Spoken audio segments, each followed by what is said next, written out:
Ya, pemirsa, DPR menolak untuk mengakomodasi putusan Mahkamah Konstitusi tentang syarat usia calon kepala daerah dihitung saat penetapan pasangan calon. Sejumlah pakar meminta pemerintah DPR tak merevisi Undang-Undang Pilkada usai putusan MK karena bisa dianggap melanggar konstitusi. Sudah ada rekan kami koresponden CNN Indonesia Hendrawan Setiawan di Yogyakarta. Selamat malam, Hendrawan. Hendrawan, bisa Anda gambarkan kepada kami apa respon mahasiswa UII Yogyakarta terhadap sikap DPR yang menolak putusan dari MK? Ya, respon dari mahasiswa kemudian aktivis pegiat demokrasi di Yogyakarta ini langsung muncul setelah kekecewaan terhadap apa yang menjadi keputusan Badan Legislatif hari ini. Badan Legislatif DPR RI ini muncul kekecewaan dari sejumlah aktivis, tidak hanya mahasiswa namun juga pegiat demokrasi di Yogyakarta. Bahkan tadi sekitar pukul 5:30 waktu Indonesia Barat tadi sempat dilakukan penurunan bendera setengah tiang yang disaksikan oleh sejumlah aktivis. Ada puluhan aktivis yang tadi melakukan pertemuan di lokasi saat ini saya melaporkan di kampus UII Jalan Ciditiro, Kota Yogyakarta. Dan saat ini mereka masih berkumpul di sini, dan dari pantauan saya dari tadi sekitar pukul 5:15 waktu Indonesia Barat ketika pertemuan ini dimulai, jumlah mereka terus bertambah. Saat tadi sudah ada puluhan, namun saat ini diperkirakan seratusan lebih mahasiswa dan juga aktivis pegiat demokrasi Jogja sudah berada di kampus UII untuk melakukan atau berkonsolidasi dalam gerakan spontan ini. Nah, salah satunya adalah Elanto Wijoyono. Mas Joyo adalah salah satu pegiat demokrasi di Jogja yang tentu saja saya yakin pasti kecewa terhadap apa yang terjadi di DPR pada siang hari tadi. Apa respon kawan-kawan, Mas?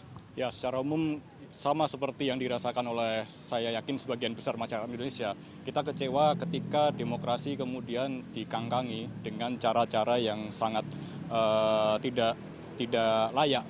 Kita seperti menghadapi bagaimana kekuasaan itu digunakan untuk melecehkan hukum, melecehkan akal sehat bangsa juga.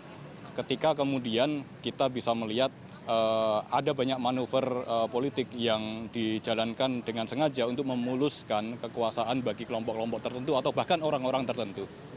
Mas, ini secara umum saja dijelaskan, ini aktivitas yang dilakukan kawan-kawan pegiat demokrasi, mahasiswa, NGO dan lain-lain, saat ini apa?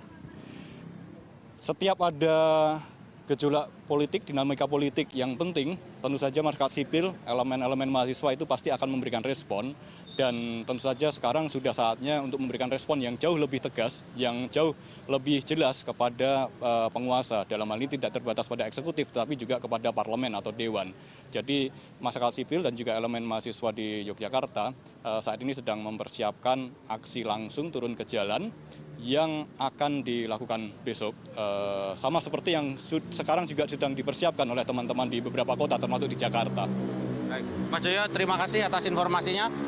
Kita berharap suara teman-teman ini bisa benar-benar didengar oleh pemerintah dan juga DPR. Dan seperti yang disampaikan oleh Mas Joyo tadi bahwa aksi seperti ini, konsolidasi ini saat ini sudah dilakukan di sejumlah kota. Tidak hanya di Jogja namun juga di Bandung dan juga di Jakarta. Dan ketika kami saya sempat berbincang dengan salah satu inisiator Forum Ciditiro, Mas Duki atau Prof. Mas Duki tadi menyampaikan bahwa aksi ini merupakan aksi spontan dan harus segera dilakukan karena kita ketahui bahwa besok pukul 9:30 waktu Indonesia Barat DPR RI akan melakukan sidang paripurna yang rencananya akan mengesahkan apa yang sudah direncanakan atau diputuskan di Balik pada hari ini, Ayu.